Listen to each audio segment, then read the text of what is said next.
आप सभी लोगों का स्वागत है आपके अपने ऑनलाइन इंस्टीट्यूट सक्सेस विद आशीष में।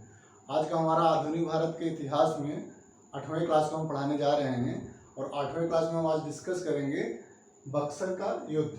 ठीक, आज का हमारा जो टॉपिक है वह है बक्सर का युद्ध। बक्सर का युद्ध किस प्रकार से लड़ा गया और बक्सर का युद्ध कब हुआ और किनके बीच में यह युद्ध किसके बीच में जो है यह युद्ध लड़ा गया, इस युद्ध का क्या परिणाम हुआ, इसको हम आज यहाँ पर डिस्कस करने जा रहे हैं। ओके, इसके पहले हम 7 क्लास आधुनिक भारत के इतिहास से संबंधित 7 वीडियो क्लास बना करके अपने यूट्यूब चैनल पर अपलोड कर दिए हैं। आप लोगों से रिक्वेस्ट है कि आप लोग हमारे यूट्यूब चैनल को सब्सक्राइब करके प्ले लिस्ट में जाके सभी वीडियो को आप लोग देखिए और वीडियो को देख करके वीडियो को लाइक करिए, कमेंट करिए और हमारे वीडियो को लिंक को आप शेयर करिए प्लीज़। तो चलिए आज की क्लास हम प्रारंभ करने जा रहे हैं। एक बार पुनः आप सभी का आज की क्लास में स्वागत करते हैं और आज की क्लास हम प्रारंभ करने जा रहे हैं। बक्सर का युद्ध क्यों हुआ, पहले इसके पीछे क्या कारण रहे हैं, इसके बारे में हम थोड़ा डिस्कस करेंगे। उसके बाद फिर बक्सर के युद्ध का जो फैक्ट होगा, जो एग्जाम के दृष्टिकोण से इम्पॉर्टेंट है, उस फैक्ट को हम यहाँ पे डिस्कस करेंगे। बंगाल जो है भारत का, बंगाल एक ऐसा राज्य था जो आर्थिक दृष्टिकोण से बहुत ही संपन्न जो है राज्य था। ठीक, तो भारत में बंगाल एक ऐसा राज्य था उस समय जब जो है बक्सर का युद्ध हुआ था, उस समय जो बंगाल बहुत समृद्ध था, बहुत आर्थिक दृष्टिकोण से बहुत मजबूत था और यहाँ के जो नवाब थे वह भी जो है अच्छे नवाब थे और अपने राज्य का विकास करते थे। जैसे बंगाल का जो है प्रथम नवाब जो था, फर्स्ट नवाब, ये जो है मुर्शीद कुली खां था। मुर्शीद कुली खां के समय में बंगाल आर्थिक दृष्टिकोण से यह बहुत विकसित हुआ था। इसके बाद जो भी बंगाल के नवाब आए वह भी जो है बंगाल को आर्थिक दृष्टिकोण से मजबूत किए। ठीक, आर्थिक, सामाजिक, राजनीतिक, इन सब दृष्टिकोणों से बंगाल को मजबूती बंगाल के नवाबों के द्वारा मिला। तो आगे चल करके जब अंग्रेज भारत में आए तो अंग्रेजों को जो है बंगाल पर विजय करना बहुत मतलब आवश्यक लगा। क्यों लगा? क्योंकि यहाँ से धन को अधिक प्राप्त होता है और अंग्रेजों का जो व्यापारिक दृष्टिकोण था उस समय, तो शुरू में आए तो व्यापारिक दृष्टिकोण था, बाद में चल के अपने साम्राज्य का विस्तार किया, यहाँ पे शासन किए। लेकिन शुरू में जब जब अंग्रेज आए भारत में तो अपने व्यापारिक वर्चस्व भारत में स्थापित करना चाह रहे थे। तो बंगाल जो है व्यापार के दृष्टिकोण से एक अच्छा राज्य था। तो अंग्रेज क्या किए कि बंगाल में अपने वर्चस्व को स्थापित करने के लिए यहाँ के राजनीति में एंट्री किए।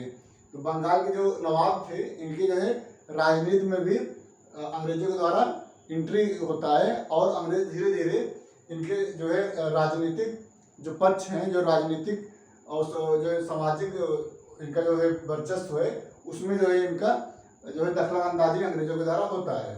तो इस प्रकार से जब मुर्शीद कुली खां, उसके बाद सुजाउद्दीन और तीसरे नंबर सरफराज खां, चौथे में अलीवर्दी खां, पांचवें में जो है सिराजुद्दौला जब नवाब था, तो सिराजुद्दौला के ही समय में अंग्रेजों के द्वारा सिराजुद्दौला से युद्ध किया जाता है और उस युद्ध का क्या नाम है, 1757 ईस्वी में प्लासी का युद्ध होता है।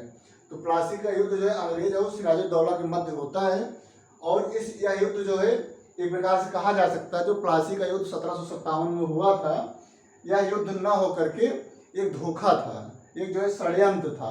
ठीक, तो जो है षड्यंत्र के माध्यम से अंग्रेजों के द्वारा जो है प्लासी का युद्ध जीत लिया जाता है। यह युद्ध हुआ ही नहीं था क्योंकि यह जो है धोखे से युद्ध को जीता गया था। अधिकतर जो है सिराजुद्दौला के जो सैनिक थे, सेनापति थे, उनको अंग्रेजों के द्वारा मिला लिया गया था। उनको प्रलोभन दे करके अंग्रेजों के द्वारा सिराजुद्दौला के अधिकतर अधिकारी, सेनापति को मिला लिया गया और जब युद्ध प्रारंभ हुआ तो वह जो है युद्ध कम समय ही चला और जो है युद्ध एक नाम मात्र का युद्ध हुआ था और अंग्रेजों के द्वारा जो है प्लासी का युद्ध को जीत लिया जाता है। और यहीं से ही जो है प्लासी के युद्ध से ही, जब प्लासी का युद्ध अंग्रेजों के द्वारा जीत लिया जाता है तो अंग्रेजों का जो है यहाँ पे बंगाल में अपना जो वर्चस्व स्थापित होना प्रारंभ हो जाता है, जबकि पूरी तरीके से मजबूत नहीं हुए थे। वहाँ पूरी तरीके से मजबूत जो है बक्सर के युद्ध के बाद होंगे, लेकिन जो प्लासी का युद्ध था वह भी, उसकी भी भूमिका रही है बंगाल में अंग्रेजों के स्थापित होने में। ओके, तो आगे चल के जब सिराजुद्दौला को प्लासी के युद्ध में पराजित किया जाता है, तो ये जो मीर जाफर था, मीर जाफर पहले सिराजुद्दौला का सेनापति था, लेकिन अंग्रेजों के द्वारा मीर जाफर को प्रलोभन दिया गया था कि यदि हम सिराजुद्दौला को पराजित कर देंगे तो मीर जाफर को हम बंगाल का नवाब बनाएंगे। आगे चल के वही हुआ, सिराजुद्दौला को पराजित किया जाता है और मीर जाफर को यहाँ पे नवाब बनाया जाता है।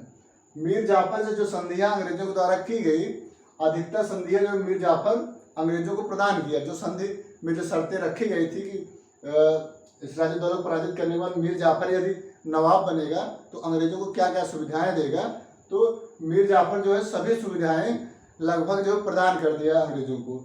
लेकिन आगे चल करके मीर जाफर और अंग्रेजों के बीच में कुछ जो है मतभेद हो गए। उस मतभेद के द्वारा आगे चल के मीर जाफर को जो है नवाब के पद से हटा दिया जाता है और मीर कासिम को बनाया जाता है। ओके, तो मीर कासिम जो है एक बहुत कुशल नवाब था, जो है मुर्शीद कुली के बाद सबसे ज़्यादा है कुशल और नेतृत्व अच्छा प्रदान किया नवाब के रूप में, तो वह जो है मीर कासिम था। मीर कासिम बहुत पढ़ा लिखा आदमी था, बहुत साहसी था और इसका नेतृत्व बहुत अच्छा करने की क्षमता थी इसमें। तो मीर कासिम जो है जब बंगाल का नवाब बनता है तो यह अंग्रेजों को तो कुछ सुविधाएं प्रदान किया, लेकिन आगे चल करके अंग्रेजों द्वारा जो संधि की गई थी कि हम अंग्रेजों को सुविधाएं प्रदान करेंगे, तो अंग्रेजों को सुविधाएं धीरे धीरे बंद करने लगा। जैसे जो है मीर कासिम द्वारा अपने जो राजधानी थी, बंगाल की जो राजधानी थी, उसको परिवर्तित किया। ठीक, मुंगेर से अपनी राजधानी जो है मुर्शिदाबाद से मुंगेर स्थानांतरित किया। क्यों? क्योंकि जो है मुर्शिदाबाद अंग्रेजों के मतलब सानिध्य में था वो, तो अंग्रेजों से बचने के लिए वह जो है मुर्शिदाबाद से मुंगेर अपने राजधानी को परिवर्तित किया। इस प्रकार से और यह जो अपने जो है जो उस समय जो जर्मन का जब एक जर्मनी को जो अपना सेनानायक नियुक्त किया और फ्रांसीसियों से जो मदद ले करके अपने अस्त्र शस्त्र को मजबूत किया और अपने सैनिक संचालन को, मतलब जो सैनिक थे उनको भी मीर कासिम ने मजबूत किया। ठीक, तो जो है इस प्रकार से मीर कासिम जो है अपने सैनिक बल को बहुत मजबूत कर रहा था और यह जो है अंग्रेजों को कहा नहीं मान रहा था मीर कासिम। तो आगे चल करके अंग्रेजों के द्वारा मीर कासिम को हटा दिया जाता है और मीर जाफर को पुनः भारत का नवाब नियुक्त किया जाता है। लेकिन जब मीर कासिम हट गया तो उसको ये बात अच्छी नहीं लगी और मीर कासिम भाग करके अवध आता है। ठीक, अवध जो है सुजाउद्दौला के पास आता है। ठीक, अवध में सुजाउद्दौला के पास आता है और यहाँ पे जो है सुजाउद्दौला, शाह आलम द्वितीय और मीर कासिम मिल करके एक संघ का निर्माण करते हैं। ठीक, तो जो है इस संघ में मीर कासिम के द्वारा जब यहाँ पे जो है बंगाल के पद से अंग्रेजों के द्वारा हटा दिया जाता है, तो यही मीर कासिम भाग करके सुजाउद्दौला के पास आता है। और सुजाउद्दौला कौन था? यह अवध का नवाब था। तो सुजाउद्दौला के पास आता है तो यहाँ पे एक संघ का निर्माण किया जाता है जिसमें मुगल सम्राट शाह आलम द्वितीय और बंगाल के नवाब सुजाउद्दौला और मीर कासिम तीनों मिल करके एक संघ का निर्माण करते हैं और आगे चल करके या जो है पटना में बक्सर नामक स्थान पे बक्सर का युद्ध प्रारंभ होता है। ओके, तो अंग्रेजों की ओर से हेक्टर मुनरो की अध्यक्षता में एक सेना बक्सर भेजी गई लड़ने के लिए युद्ध। ठीक, तो युद्ध लड़ने के लिए अंग्रेजों के द्वारा हेक्टर मुनरो की अध्यक्षता में एक सेना भेजी गई और इधर जो है मीर कासिम, शाह आलम द्वितीय और सुजाउद्दौला तीनों मिल करके एक बहुत भड़कम सैनिक, बहुत ज़्यादा सैनिक थे, लगभग 40-50 हज़ार सैनिक थे। ये लोग जो है बक्सर की ओर प्रस्थान किए और युद्ध करने के लिए यहाँ से निकल पड़े। जब ये बक्सर के युद्ध में आते हैं तो यहाँ जो है अंग्रेजों की बहुत ज़्यादा सेना नहीं थी, बहुत कम सेना थी, लेकिन जो सेना थी वो प्रशिक्षित थी, बहुत मतलब कुशल सैनिक थे। ठीक, तो अंग्रेजों की जो है छोटी सी सेना थी लेकिन वह कुशल सेना थी और हेक्टर मुनरो एक अच्छा जो है नेतृत्व उस सैनिक को प्रदान किया। तो हेक्टर मुनरो की अध्यक्षता में यह युद्ध जो है बक्सर का युद्ध 22 अक्टूबर 1764 ईस्वी को प्रारंभ होता है और इस युद्ध को जो है अंग्रेजों के माध्यम से यह युद्ध जीत लिया जाता है और अंत में जो है मीर कासिम युद्ध छोड़ करके दिल्ली भाग जाता है और शाह आलम और सुजाउद्दौला अंग्रेजों का शरण लेना पड़ता है। जो शाह आलम थे यानी कि मुगल सम्राट शाह आलम द्वितीय और अवध के नवाब सुजाउद्दौला, ये दोनों जो है अंग्रेजों का शरण लेते हैं क्योंकि युद्ध ये हार चुके थे। आगे चल करके शाह आलम और सुजाउद्दौला और उस समय जो है रॉबर्ट क्लाइव थे, ये तीनों के बीच में जो है इलाहाबाद की संधि हुई। ये संधि जो एग्जाम के दृष्टिकोण से इम्पोर्टेंट है। पहला संधि हुआ था 12 अगस्त 1765 में। पहला जो इलाहाबाद का संधि हुआ था, बक्सर युद्ध के जीतने के बाद अंग्रेजों के द्वारा एक संधि किया गया और पहला जो इलाहाबाद का संधि था वह 12 अगस्त 1765 ईस्वी में इलाहाबाद का प्रथम संधि किया गया।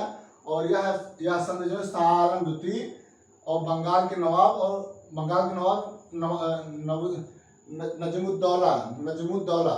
नजमुद्दौला इसमें बंगाल के नवाब बनाए गए थे और रॉबर्ट क्लाइव और शाह आलम के बीच में इलाहाबाद की प्रथम संधि हुई, जिसमें जो है शाह आलम को बंगाल, बिहार, उड़ीसा की दीवानी अस्थायी रूप से अंग्रेजों को मिला। तो शाह आलम के द्वारा इलाहाबाद की प्रथम संधि के द्वारा अंग्रेजों को बंगाल, बिहार, उड़ीसा की दीवानी अस्थायी रूप से मिली। यानी अब जो है बंगाल, बिहार, उड़ीसा पे दीवानी का जो अस्थायी सुविधा है वह अंग्रेजों को प्राप्त हो गया। यानी अब दीवानी का कार्य अंग्रेजों के द्वारा बंगाल, बिहार और उड़ीसा में किया जाएगा।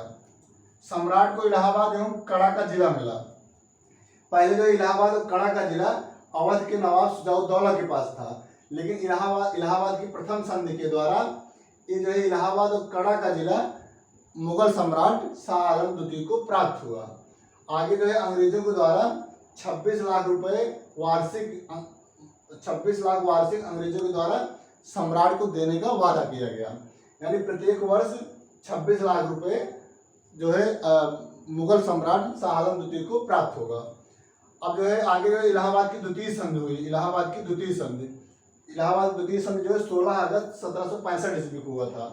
इलाहाबाद की द्वितीय संधि 16 अगस्त 1765 को हुआ था, जो है सुजाउद्दौला और अंग्रेजों के मध्य हुआ था। द्वितीय इलाहाबाद की संधि किसके मध्य हुआ था?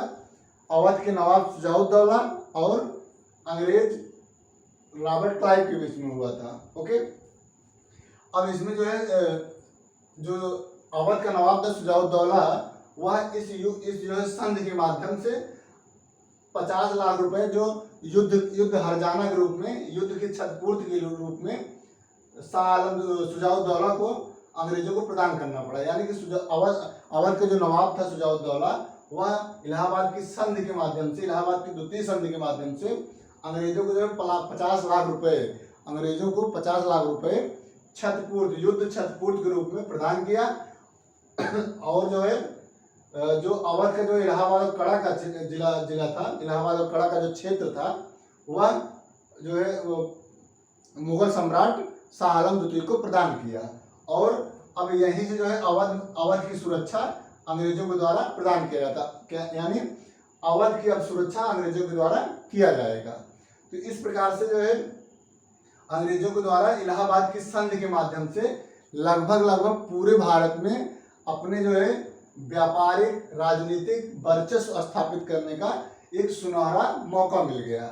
तो कहा जाता है कि जिस प्रकार से प्लासी का युद्ध अंग्रेजों के द्वारा एक षड्यंत्र के माध्यम से जीता गया था, लेकिन बक्सर का युद्ध एक जो है अच्छी, मतलब एक कहा जाता है कि अंग्रेजों का जो है यह जो बक्सर का जो युद्ध जीता गया था अंग्रेजों के द्वारा, यह जो है अंग्रेजों की क्षमता को प्रदर्शित करता है। यानी इनकी क्षमता के माध्यम से बक्सर का युद्ध जीता गया था। इनकी जो है कुशल नेतृत्व, जो सैनिक कुशल नेतृत्व था, उसके माध्यम से बक्सर का युद्ध जीता गया था। तो बक्सर का युद्ध जो है अंग्रेजों के पक्ष में रहा और बक्सर के युद्ध जीतने के बाद अंग्रेज पूरी तरीके से जो है बंगाल पे राज करते हैं और बंगाल ही नहीं, पूरे भारत में इनका जो है धीरे धीरे साम्राज्य विस्थापित होता है। तो अब जो है बक्सर के युद्ध के बाद ही भारत में अंग्रेज जो है मजबूत होते हैं और धीरे धीरे जो है अंग्रेज जो भारत के सभी क्षेत्रों में अपने जो है वर्चस्व को स्थापित करते हैं।